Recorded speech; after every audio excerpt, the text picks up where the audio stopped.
you, the whole team are out and what we're calling, they carousel around.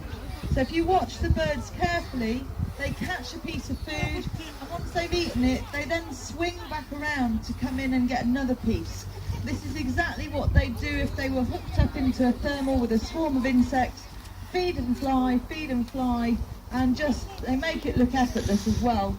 I mean, they look like quite a big bird, but I promise you their weight is very, very light, which is why they can be so buoyant in the air. Whoa.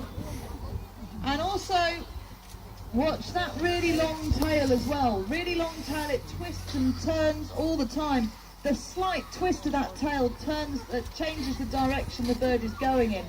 Very, very important to the kite. Just making it look really easy. And all working fantastically well today. We've got some of the oldies on the team. We've got London, who's in her 20s. She's out and flying for you. And we've got some of the babies as well. We've got Foxtrot and Sierra and 3 others that were bred here last year, actually. Paris's mum to all 5 of them. And they're out and flying for you, just over a year old. Now, they're flying really well, but I think we can show you some really high flying. Yes? Gary's concentration face, did you see that? He sort of forgot that I was talking to him then. He's got a catapult, look at the smile now. A catapult, raw chicken and 15 black kites. Oh, that was a rubbish one.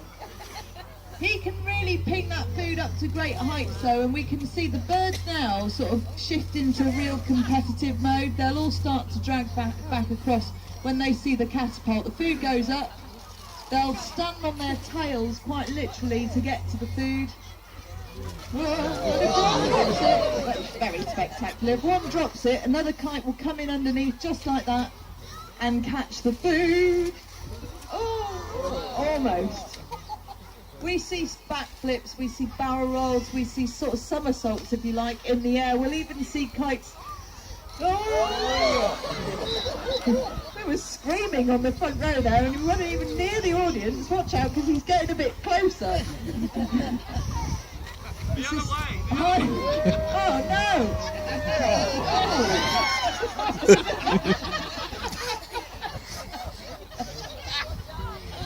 Oh my goodness. Might be the whole hotel, isn't it?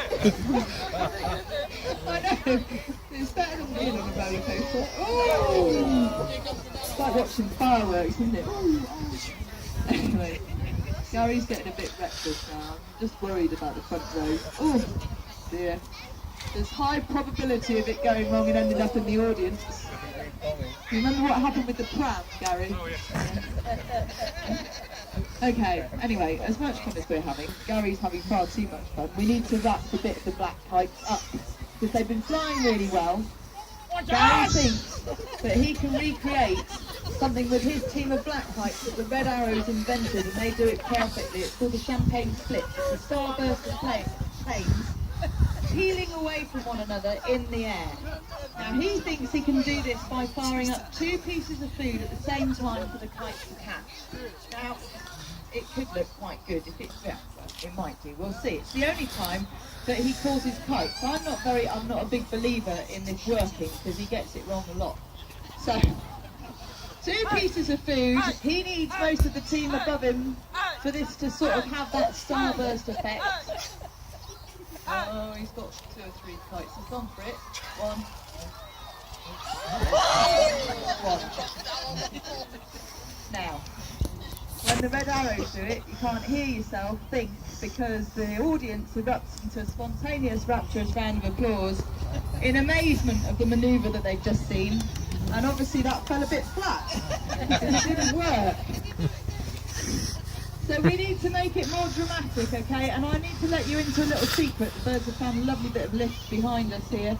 The cue for the kites to go home is to hear the audience erupt into a spontaneous, rapturous round of applause. And obviously that didn't happen, so they're still all out. So he's going to go with 3 pieces of food. What do you reckon? 3 pieces, can he do it? You've got more faith in him than I have. Anyway, 3 pieces of food. It could look incredible, but he needs the whole team above him, and he's not got a single kite. If they catch the food, please erupt into spontaneous rapturous round of applause. If they don't catch the food, could you still go wild? Go for it. They're on their way. They're starting to track across. He really does need most of the team right above him before he goes for it. They're starting to get themselves in position. He's gone for it. 1, 2.